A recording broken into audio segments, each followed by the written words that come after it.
રાજકોટમાં જિલ્લા શિક્ષણ વિભાગના સર્વેના ચોંકાવનારા આંકડા 45,000થી વધુ બાળકોએ અધવચ્ચે જ અભ્યાસ છોડી દીધો છે। ડ્રોપઆઉટ રેશિયો ઘટાડવા માટે શિક્ષકોને કામે લગાવ્યા છે। બાળકો ફરી અભ્યાસ માટે જોડાય તે માટે કામે લગાવાયા છે અને 12,543 બાળકોના વાલીઓએ અભ્યાસ માટે મૂકવાની ના પાડી દીધી। 8,084 બાળકો માઇગ્રેટ થયા હોવાનું પણ સામે આવ્યું। ત્યારે શિક્ષણ વિભાગ બાળકોને અભ્યાસમાં ફરી જોડવા માટે કામે લાગી ગયું છે। તો ઘણા બધા જે બાળકો છે તેમણે અધવચ્ચેથી અભ્યાસ છોડી દીધો છે।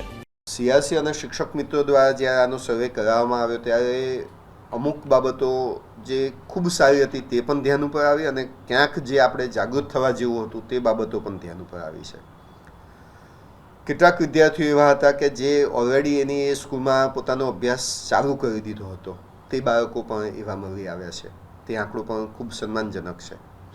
કેટલાક વાલીઓને સમજૂત કર્યા અને ફરીથી રીએનરોલમેન્ટ કરાવડાવ્યા અને આ વર્ષના પ્રવેશોત્સવ જે થવાનો છે હવે જે 17, 18, 19 તારીખોમાં જૂન મહિનામાં જે શાળા પ્રવેશોત્સવ થવાનો છે તેમાં આ બાળકોને અમે પ્રવેશ સુનિશ્ચિત કરવાના છીએ।